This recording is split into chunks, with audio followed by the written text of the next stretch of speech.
Good morning students.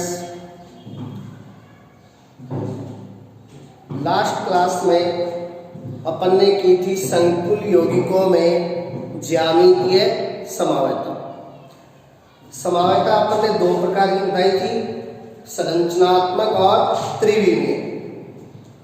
और संरचनात्मक करने के बाद में अपन ने त्रिविमीय स्टार्ट की थी, जिसके दो पार्ट थे, ज्यामितीय और प्रकाशिक।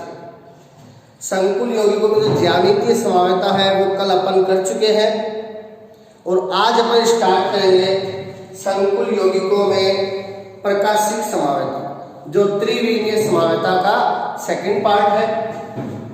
तो देखिए, प्रकाशिक समावयता में क्या होगा कि दो या दो से अधिक संकुल यौगिक होंगे जिनका अणु सूत्र होगा समान, परंतु त्रिविमीय आकाश में विन्यास भिन्न भिन्न होने के कारण प्रकाशिक गुण भिन्न भिन्न होंगे।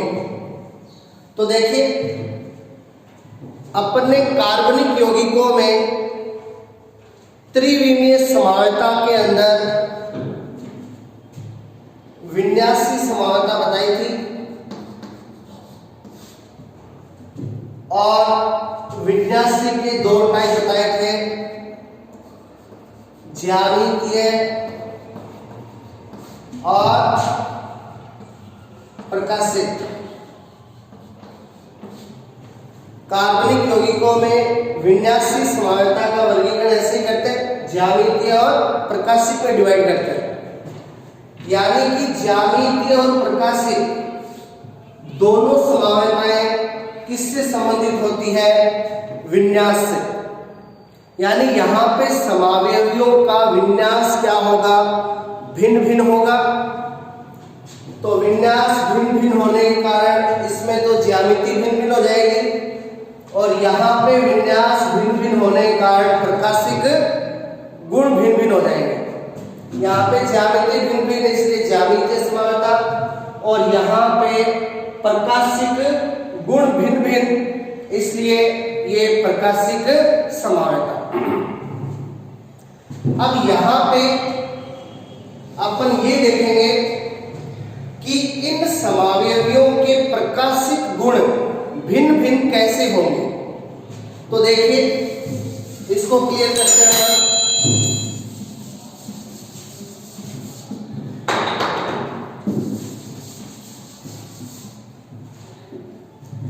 अपन को क्लियर करना है कि यहाँ पे इन समावयवियों के प्रकाशिक गुण भिन्न भिन्न कैसे होंगे। तो देखिए,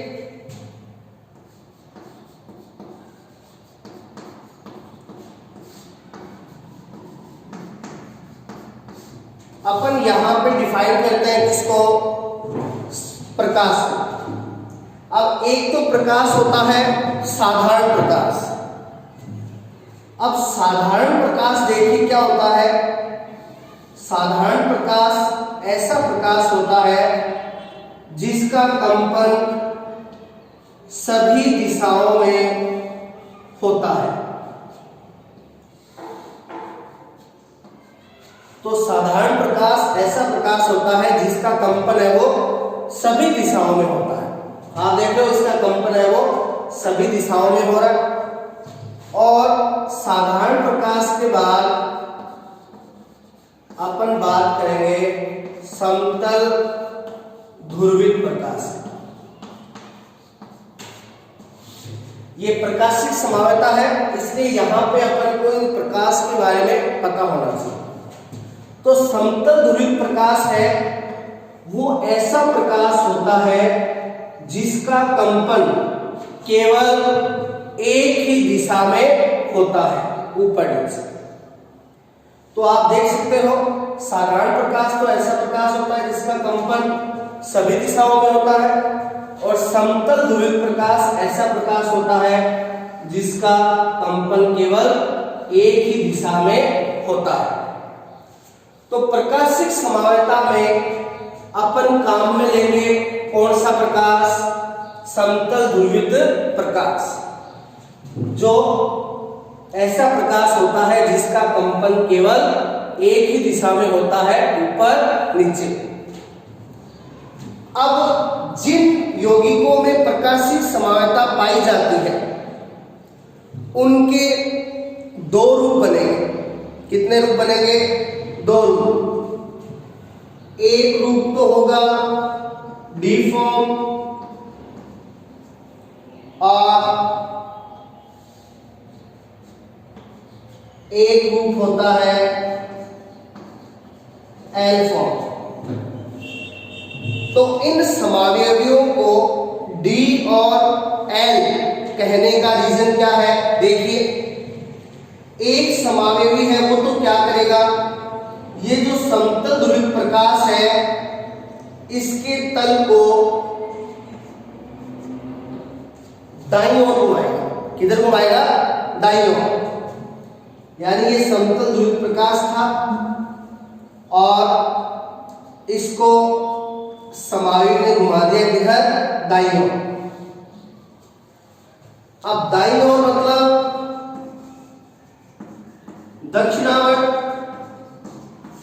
और दक्षिणावर्त को इंग्लिश में कहते हैं डेक्स्ट्रो रोटेटरी। तो डेक्स्ट्रो रोटेटरी का फर्स्ट डिजिट है वो डी है, इसलिए इस आइसोमर को कहेंगे डी आइसोमर। तो एक समावयवी है वो तो समतल ध्रुवित प्रकाश के तल को घुमाएगा दाईं ओर। अब जो दूसरा समावयवी है जिसको अपन एल आइसोमर कह रहे हैं, ये क्या करेगा? ये समतल ध्रुवित प्रकाश के तल को घुमाएगा बाईं ओर, यानी लेफ्ट साइड में। बाईं ओर मतलब लेफ्ट साइड। तो बाईं ओर को कहते हैं अपन वामावर्त, और वामावर्त को इंग्लिश में कहा जाता है लीवो रोटेटरी। तो लीवो रोटेटरी का जो फर्स्ट डिजिट है वो एल है, इसलिए इसे कहा जाता है एल फॉर्म।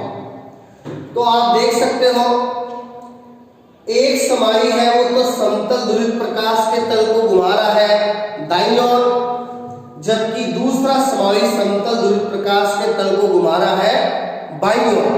तो एक दाईं ओर घुमा रहा है और एक बाईं ओर घुमा रहा है।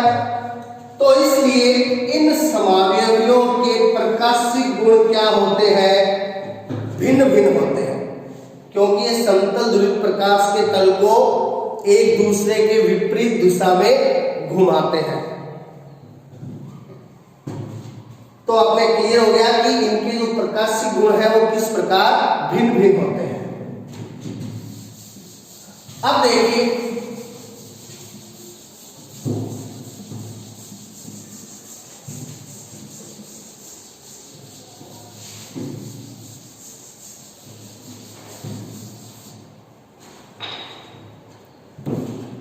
अब अपन जो प्रकाशिक समावयवी है उनके कुछ गुणों के बारे में बताते हैं कि जो प्रकाशिक समावयवी है वो एक दूसरे के दर्पण प्रतिबिंब होते हैं।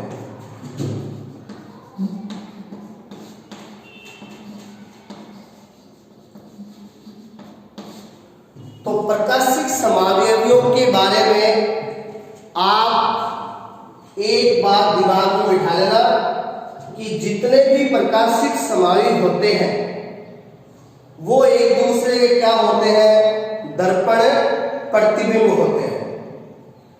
अपन कांच के सामने खड़े होकर देखते हैं, अपना जो प्रतिबिंब है वो दिखाई देता है, और अपन नोट करते हैं कई बार कि अपन बाहर से राइट हैंड घुमाते हैं तो अंदर से अपन को लगता है कि लेफ्ट हैंड घूम रहा है, और यदि अपन बाहर से लेफ्ट हैंड घुमाते हैं तो अंदर से लगता है कि राइट हैंड घूम रहा है।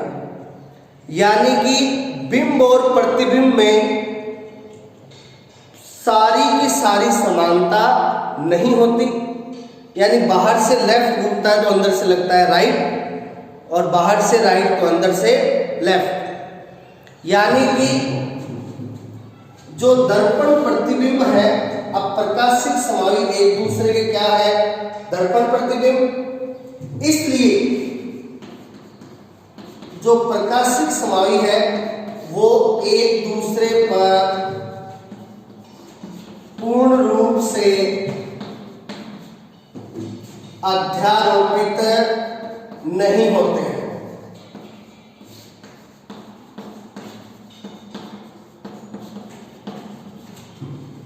तो यहां पे ये बात प्रकाशिक समावयवियों के लिए ध्यान में रखनी है कि प्रकाशिक समावयव एक दूसरे के दर्पण प्रतिबिंब होते हैं, इसलिए एक दूसरे पर पूर्ण रूप से अध्यारोपित नहीं होते।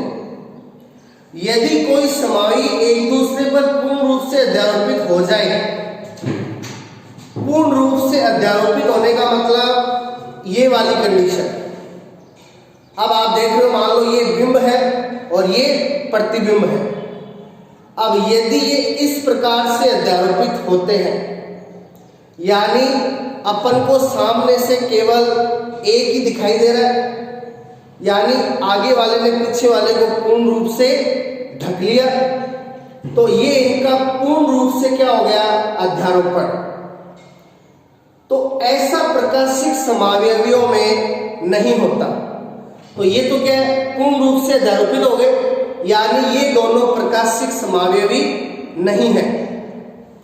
तो जो एक दूसरे पर पूर्ण रूप से अध्यारोपित हो जाते हैं वो कभी भी प्रकाशिक समावयवी नहीं होते। अपन कह रहे हैं प्रकाशिक समावयव एक दूसरे पर अध्यारोपित नहीं होते, मतलब इनकी कंडीशन होती है इस प्रकार। आप देख सकते हो कि नीचे वाले का अंगूठा और ऊपर वाले का अंगूठा ये एक दूसरे पर अध्यारोपित नहीं हुए हैं। तो ये वाली कंडीशन होती है किसकी, प्रकाशिक समावयवियों की, यानी ये कभी भी एक दूसरे पर पूर्ण रूप से अध्यारोपित नहीं होते। अब देखिए, अपन इसको एक एग्जाम्पल से क्लियर करते हैं। जैसे ये कोई कंपाउंड है,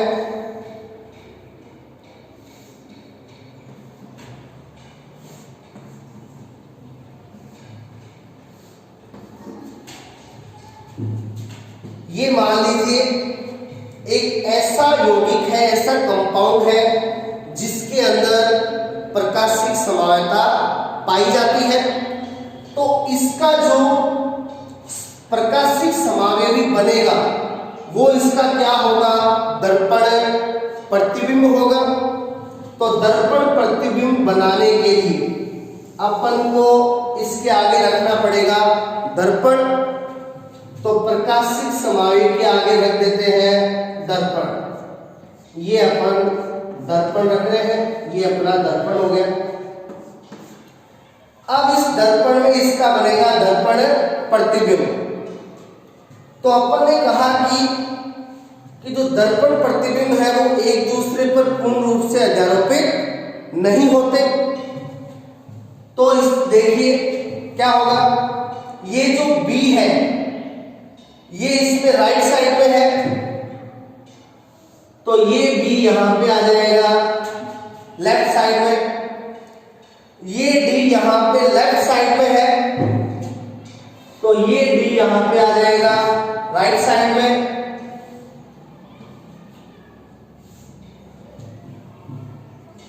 ये सेम रहेंगे। तो अब आप देख सकते हो कि इधर वाले में B राइट साइड में है, जबकि इधर वाले में B लेफ्ट साइड में है। इसमें D लेफ्ट साइड में है और इसमें D राइट साइड में है। तो इनमें विन्यास की क्या आ गई, भिन्नता आ गई, विन्यास क्या हो गए, अलग अलग हो गए। अब आप देखोगे ये दोनों एक दूसरे पर पूर्ण रूप से अध्यारोपित नहीं होंगे। अब अपन इनका अध्यारोपण करवाते हैं।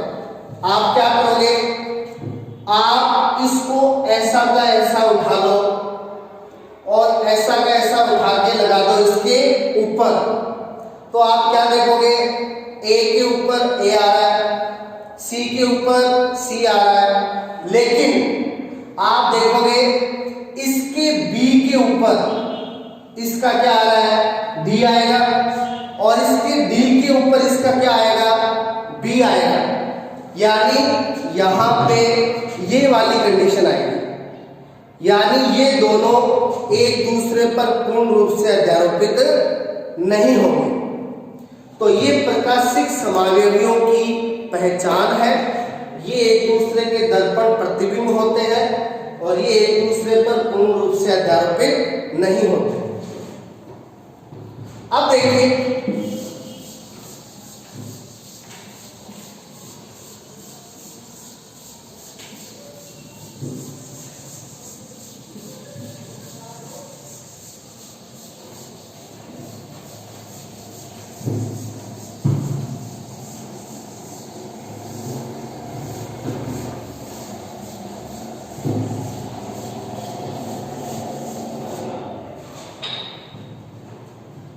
अब अपन संकुल यौगिक में प्रकाशिक समावयता के एग्जाम्पल करेंगे। तो यहां पे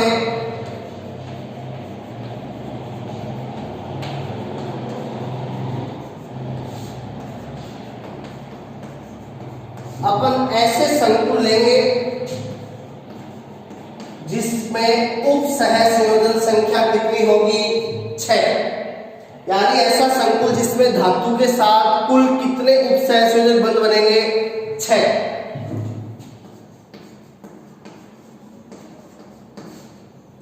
तो अब अपन प्रकाशिक समावयता देखेंगे ऐसे संकुल में जिसकी उप सहसंयोजन संख्या 6 होती है। तो इसका जो फर्स्ट एग्जांपल है वो है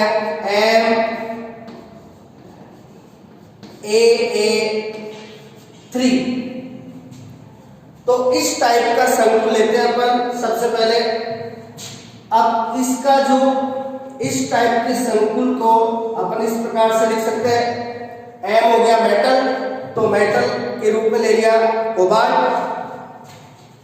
AA कंटिन्यू, वो भी इसमें ब्रैकेट में। तो इसका मतलब अपन ने बताया था सममित द्वितंतुक लिगैंड। इसका मतलब था सममित द्वितंतुक लिगैंड, यानी ऐसा द्वितंतुक लिगैंड जिसके दोनों दाता परमाणु क्या होंगे, समान होंगे। तो ऐसा लिगैंड है EN, एथिलीन डाइएमीन। कितने हैं, 3। अब देखिए एथिलीन डाइएमीन उदासीन होता है और कोबाल्ट में अपन को पता है नॉर्मली +3 होता है। तो बड़े कोष्ठक पे आ गया +3। अब आप देख सकते हो कि एथिलीन डाइएमीन एक द्वितंतुक लिगैंड है, यानी एक एथिलीन डाइएमीन कितने बॉन्ड बनाएगा, 2। तो 3 एथिलीन डाइएमीन कितने बनाएंगे, 6। तो इस संकुल में कुल उप सहसंयोजक बंध कितने बनेंगे, 6 बनेंगे। इसलिए इसकी उप सहसंयोजन संख्या हो गई 6। तो अब अपन देखेंगे कि इस संकुल में प्रकाशिक समावयता पाई जाती है या नहीं पाई जाती। अब जो प्रकाशिक समावयव बनेंगे उनकी पहचान क्या होगी, वो एक दूसरे के दर्पण प्रतिबिंब होंगे, इसलिए वो एक दूसरे पर पूर्ण रूप से अध्यारोपित नहीं होंगे। तो देखते हैं इस संकुल के ऐसे समावयव बनते हैं या नहीं बनते। तो देखिए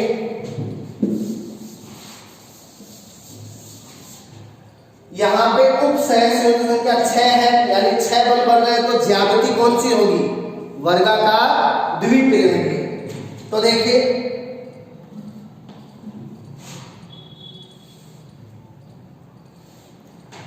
ये वर्ग के सेंटर में कोबाल्ट हो गया,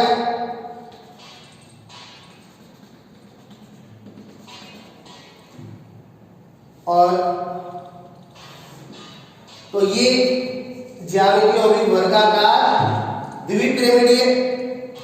अब यहां पे अपन देख रहे हैं कि जो लिगेंड है वो है एथिलीन डाइएमीन।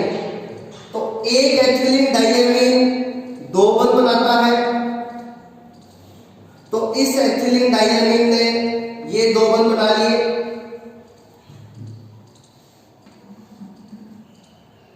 ये दूसरा एथिलीन डाइएमीन हो गया, इस एथिलीन डाइएमीन ने ये दो बंध बना लिए, और ये हो गया तीसरा एथिलीन डाइएमीन। तो इस प्रकार तीन एथिलीन डाइएमीन ने कुल 6 बंध बना लिए, और वो भी कौन सी ज्यामिति में? वर्गाकार द्विपिरामिडीय। अब अपन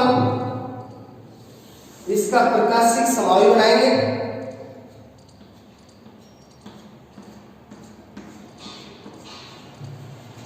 तो देखिए, ये अपन ने रख दिया इसके बीच में दर्पण।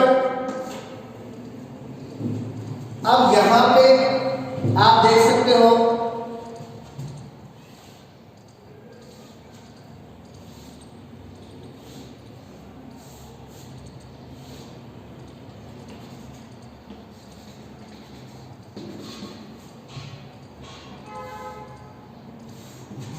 अब देखिए आप, ये इसका दर्पण प्रतिबिंब बनेगा। तो दर्पण प्रतिबिंब मतलब ये जो ईएन है वो लेफ्ट साइड में है, तो ये ईएन इधर आ जाएगा राइट साइड में। ये जो ईएन है वो आप देख रहे हो राइट साइड में झुका हुआ है, ये ईएन इसमें आ जाएगा लेफ्ट साइड में, और ये ईएन भी राइट साइड में है, तो ये इधर आ जाएगा लेफ्ट साइड में। तो ये इसका बन गया दर्पण प्रतिबिंब। अब प्रकाशिक समाई है वो एक दूसरे पर कभी भी पूर्ण रूप से अध्यारोपित नहीं होते। तो इसका मतलब यदि ये दोनों प्रकाशिक समाई है तो ये एक दूसरे पर पूर्ण रूप से अध्यारोपित नहीं होने चाहिए। और आप देख सकते हो ये एक दूसरे पर पूर्ण रूप से अध्यारोपित नहीं होते। कैसे? आप इस वाले को ऐसा का ऐसा उठा लीजिए तो, और ऐसा का ऐसा इसके ऊपर चिपका दीजिए। अब आप देख सकते हो इसमें इधर आ रहा है लेफ्ट साइड में ईएन, जबकि इसमें लेफ्ट साइड में कुछ भी नहीं है। यहाँ पे इसके राइट साइड में यहाँ पे कुछ नहीं है, जबकि उसके राइट साइड में क्या है? उधर ईएन है। इसमें ईएन राइट साइड में आ रहा है, जबकि इसके ईएन लेफ्ट साइड में आएगा। इसमें ईएन राइट साइड में है, इसमें ईएन लेफ्ट साइड में। मतलब ये दोनों एक दूसरे पर पूर्ण रूप से अध्यारोपित नहीं होते, इसलिए ये दोनों क्या है? एक दूसरे के प्रकाशिक समावयवी है। तो इन दोनों का अणुसूत्र क्या है? समान है, लेकिन इनके विन्यास में क्या है? भिन्नता है। इसलिए इसके प्रकाशिक गुण क्या है? भिन्न भिन्न है। इसलिए दोनों एक दूसरे के क्या हुए? प्रकाशिक समावयवी। अब देखिए अपना जो नेक्स्ट एग्जांपल है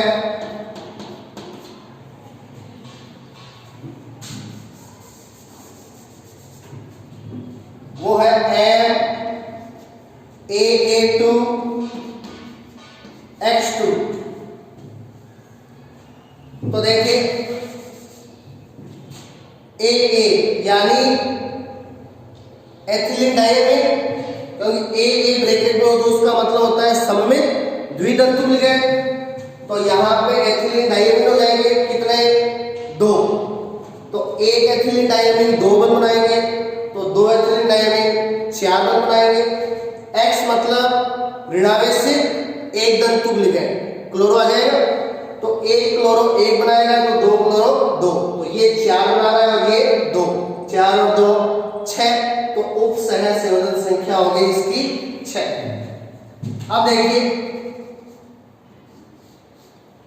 मेटल हो गया कोबाल्ट, एथिलीन डाइमीन कितने लेने हैं, 2 लेने हैं यहाँ पे, और साथ में 2 लेने हैं ऋणावेशित तंतु लिगैंड जो हो गए 2 क्लोरो।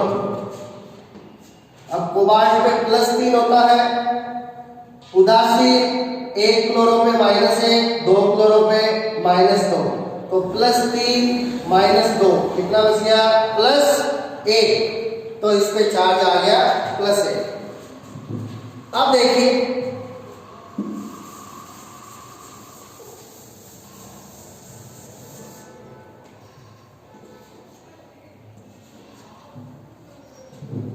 एक एथिलीन डाइमीन, ये रहा, इसने 2 बंध बना लिए, दूसरा एथिलीन डाइमीन, ये रहा, इसने भी 2 बंध बना लिए, और ये 2 क्लोरो, तो इस प्रकार 6 बंध बन गए, वो भी वर्गाकार द्विपिरिमिडीय ज्यामिति में।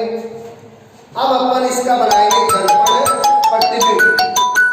तो देख सकते हो आप दर्पण प्रतिबिंब में ये है वो यहाँ पे लेफ्ट साइड में है, तो ये आ जाएगा इसमें राइट साइड में, और ये यहाँ पे आप देख सकते हो राइट साइड में है, तो ये यहाँ पे आ जाएगा लेफ्ट साइड में। और ये जो दोनों क्लोरो है, ये क्लोरो आप देख सकते हो राइट साइड में है, तो ये यहां पे आ जाएगा लेफ्ट साइड, तो ये इसका दर्पण प्रतिबिंब बन गया। अब आप देख सकते हो कि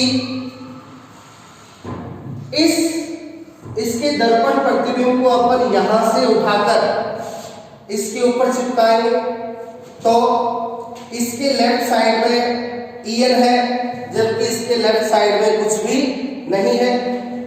इसके राइट साइड में ईएन है, जबकि इसके लेफ्ट साइड में ईएन है। इसके राइट साइड में क्लोरो है, इसके लेफ्ट साइड, यानी ये दोनों भी एक दूसरे पर पूर्ण रूप से अध्यारोपित नहीं होते। तो इसका मतलब ये भी क्या है, एक दूसरे के प्रकाशिक समावयवी है। अब देखिए ये जो संकुल है वो कल ज्यामितीय समावयता में भी आया था।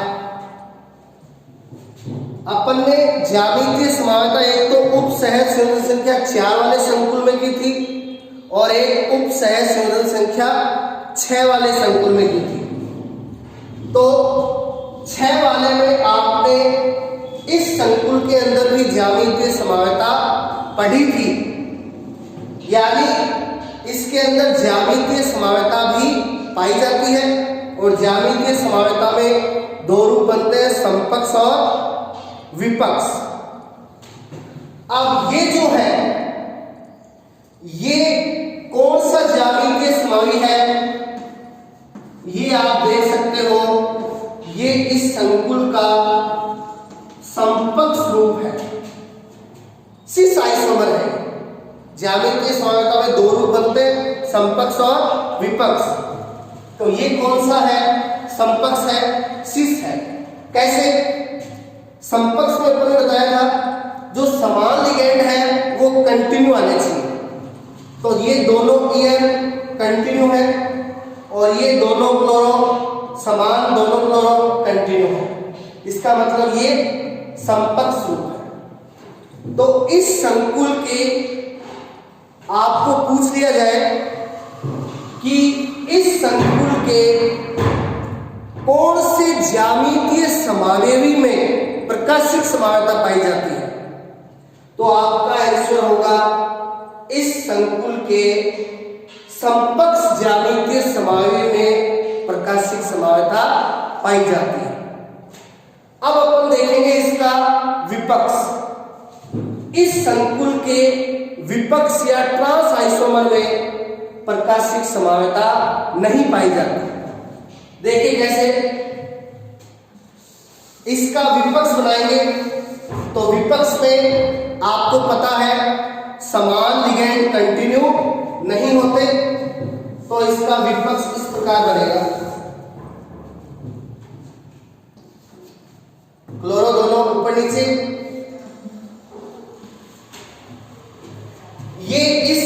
का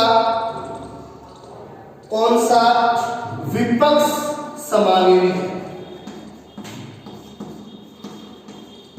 ट्रांस। कैसे? ये जो ईएन है दोनों समान ईएन कंटिन्यू नहीं है, दोनों ईएन के बीच क्या आ रहा है? क्लोरो, और दोनों क्लोरो भी कंटिन्यू नहीं है, बीच में क्या आ रहा है? ईएन। तो यहाँ पे समान लिगेंड कंटिन्यू नहीं है, इसलिए इसका कौन सा ज्यामितीय समावयवी है? विपक्ष, जिसे अपन कहते हैं ट्रांस।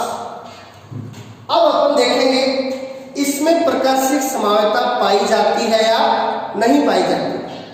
तो ये अपन ने रख दिया इसके आगे दर्पण। अब आप देख सकते हो ये ईएन लेफ्ट साइड में है तो ये ईएन आ गया राइट साइड में, ये राइट साइड में है तो ये आ गया लेफ्ट साइड में, और बीच में दो क्लोरो। तो इसका दर्पण प्रतिबिंब यही बनेगा। अब आप इसको यहां से उठा के इस पे अध्यारोपित कीजिए तो आप क्या देखोगे? इसमें राइट साइड में ईएन, उसमें भी राइट साइड में ईएन, इसमें लेफ्ट साइड में ईएन, इसमें भी लेफ्ट साइड में ईएन, इसमें बीच में क्लोरो, इसमें भी बीच में क्लोरो। यानी ये दोनों एक दूसरे पर पूर्ण रूप से अध्यारोपित हो जा रहे हैं। ये दोनों एक दूसरे पर पूर्ण रूप से अध्यारोपित हो रहे, यानी ये वाली कंडीशन आ रही है। और यदि दो समावयवी एक दूसरे पर पूर्ण रूप से अध्यारोपित हो जाते हैं तो वो प्रकाशिक समावयवी नहीं हो सकते, यानी इसका एक ही रूप है वो पॉसिबल है।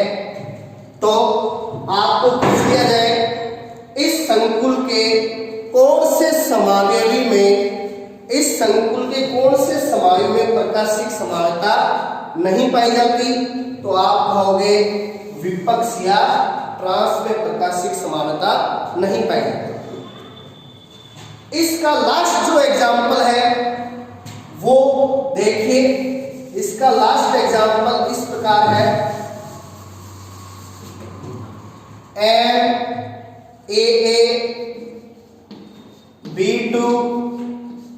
MAAB2X2।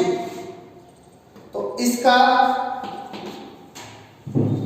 कॉम्प्लेक्स लेते हैं अपन, कोबाल्ट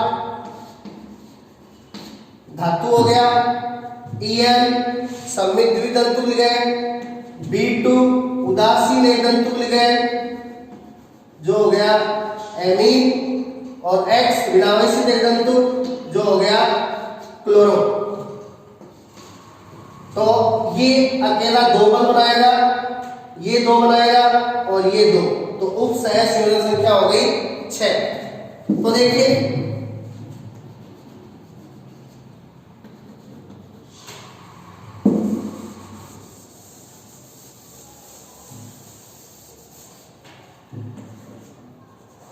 इस प्रकार ये 6 बंध बनेंगे। एक ईएन ने बना लिए 2 बंध, NH3 एक तंतु होता है तो एक NH3 ने एक, दूसरे NH3 ने एक, 2 और 2 4, ये भी एक तंतु होता है तो एक इसने और एक इसने, तो कुल कितने बंध बन गए? 6। अब अपन इसका बनाएंगे दर्पण प्रतिबिंब। तो दर्पण प्रतिबिंब में ये ईएन लेफ्ट साइड में है तो यहां पे ईएन आ जाएगा राइट साइड में, ये NH3 राइट साइड में है तो ये NH3 आ जाएगा लेफ्ट साइड में, और ये क्लोरो आप देख रहे हो राइट साइड में, राइट साइड में है तो ये क्लोरो आ जाएगा लेफ्ट साइड में। तो ये इसका बन गया दर्पण प्रतिबिंब। अब आप इस रूप को इसमें लगाइए, इसमें ईएन आ रहा है लेफ्ट साइड में जबकि इसमें ईएन आ रहा है राइट साइड में, इसमें एमीन आ रहा है राइट साइड में, इसमें एमीन लेफ्ट साइड में, इसमें क्लोरो राइट साइड में है, इसमें क्लोरो लेफ्ट साइड में। यानी ये दोनों एक दूसरे पर पूर्ण रूप से अध्यारोपित नहीं हो रहे, यानी ये वाली कंडीशन आ रही है। तो इसका मतलब ये दोनों एक दूसरे के प्रकाशिक समावयवी है। तो ये 3 एग्जाम्पल है जिसमें प्रकाशिक समावयता पाई जाती है।